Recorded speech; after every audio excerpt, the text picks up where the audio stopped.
20 million people on the roads and some 20 deaths a day. It is dangerous to cross the street where I live.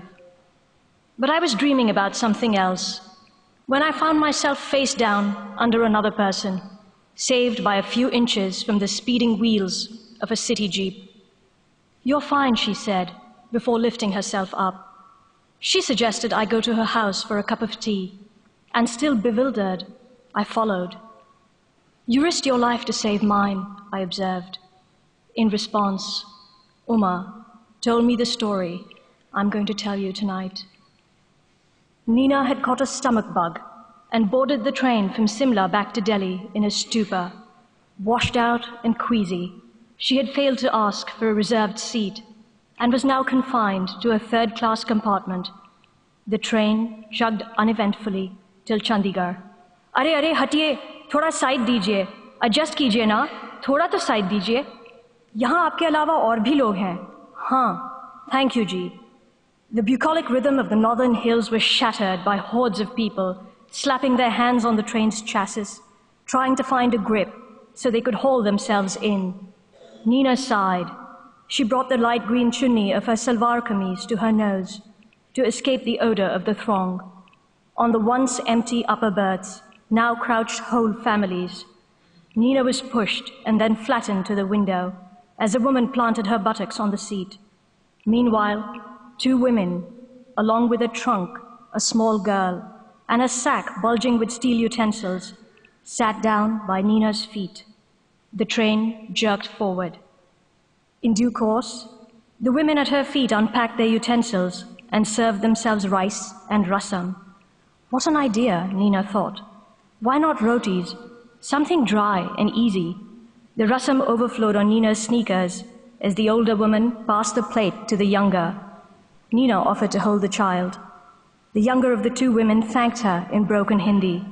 She was from the south, most likely, judging by the color of the rasam and the sounds of irka irka, she was all the way from Tamil Nadu. The child was passed. Rather, Nina grabbed her under the armpits and pulled her. The woman, who had usurped most of Nina's seat, complained, "Arey, yahan par jagah nahi hai. Aap kya kar rahi hain?" Nina shrugged. To prevent the child from sliding off, she clutched her with both her arms in a tight grip. "Iski kya umar hai?" Nina asked the child's age. The child was 3, but looked 2. The mother said the child was weak. The women worked in Punjab paving roads. They laid tar, and the sun turned their already dark skin blacker.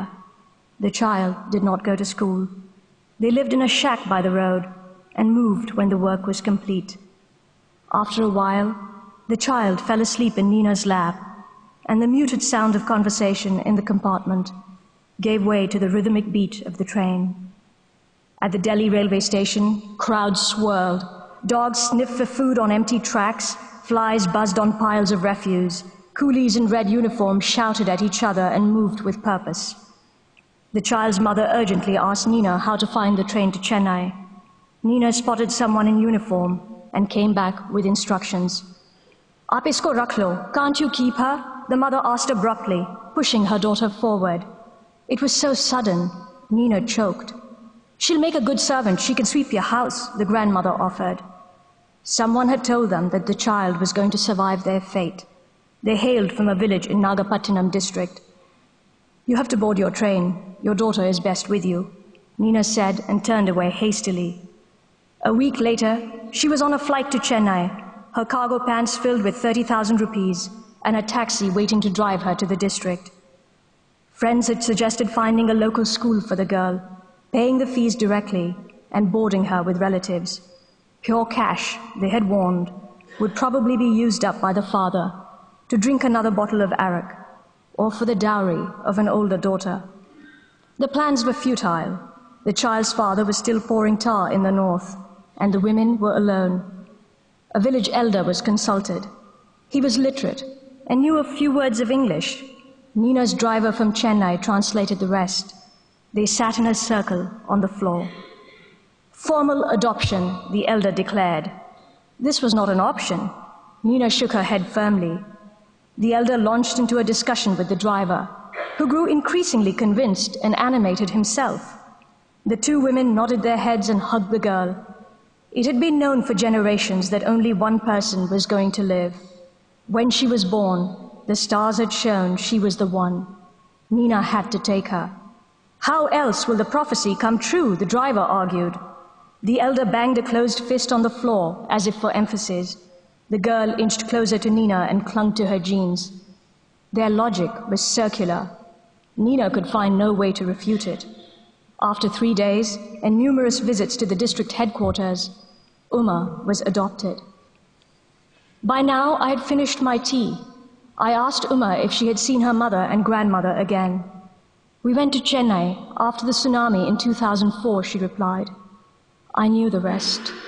Over 5,000 people had perished in Nagapattinam district.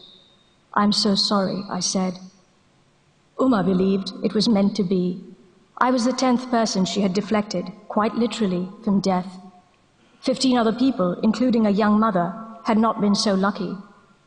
You say I risked myself, but I think I fulfilled my destiny, Uma told me. I thanked Uma for her kindness and left. But when I think back to that day, I cannot help but wonder if I too should be embracing my fate like Uma.